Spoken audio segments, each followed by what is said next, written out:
Welcome to my first ever series rankings. The first episode of this series, I will be doing the series ranking for Pumpkinhead. I had reviewed these all last Halloween, and I didn't do a very good job, I don't think. So I want to give respect to the series because I love all the Pumpkinhead movies. Let's just get started here. I'm going to start off with my least favorite to and end off with my most favorite. And my least favorite Pumpkinhead movie is Pumpkinhead 2. Blood Wings. Now, Pumpkinhead 2 is a film from 1994. The problem I have with it the most is that it doesn't really follow the whole story of taking revenge on somebody and then seeking it out. I guess it sort of does with the witch, but I didn't think the witch was able to do that. It's not really true to the original, and it doesn't even feel like a sequel. It feels more like a monster movie with a dinosaur attacking people, because literally Pumpkinhead acts like a dinosaur in this movie. It's not very Pumpkinhead-like. So I didn't really care for this film that much. I mean, it did have the revenge scheme, but it wasn't like someone going to the witch to get the revenge. It's someone going to the witch to kill her, and then the witch makes revenge.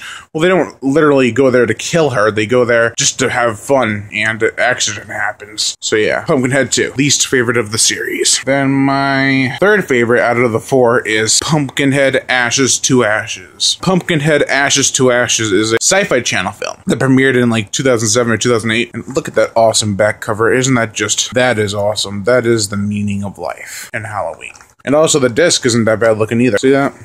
That's nice.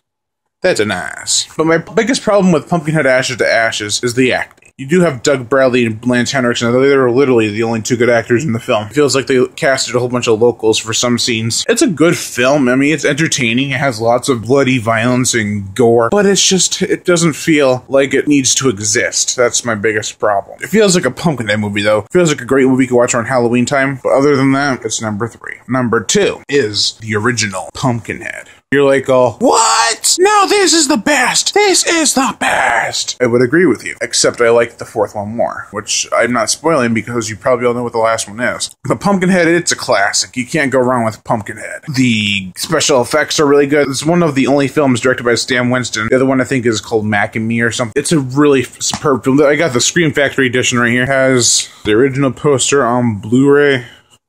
And then you open it up, and you get the Blu-ray with another poster that was from the original posters. And then I got the MGM DVD, which is very bad quality. I like this one's quality a lot more. So yeah, as I said before, number 1 is Pumpkinhead 4 Blood Feud. It's generic. I'll give it that as a problem. It feels like it's a rehash of many other stories. It has the Romeo and Juliet vibe, the Hatfields and McCoy vibe, which literally has the Hatfields and McCoys in this film. The reason I love it is because this is the second one I actually watched out of the series, the first one being the third one, and I just fell in love with it. The atmosphere is so gritty and dark. The acting is improved over part 3, and it's actually on a par with part 1, because none of these films have good acting, really. It's a great, fun time. I really couldn't be angry with it about anything except for the CGI Pumpkinhead, which they don't have that much of in this film, because in part 3 they had a lot of CGI Pumpkinhead. In this one, it's basically like in the beginning and a couple other scenes. This Pumpkinhead suit looks better than ever, I think, in this one. It looks like it has a reptilian quality to it. It has sort of greenish color, and then it's not really greenish.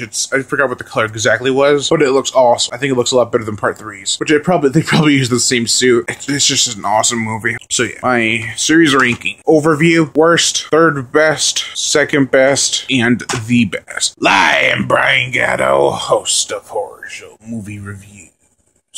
Make sure to like my Facebook page in the description below, and to leave comments and subscribe.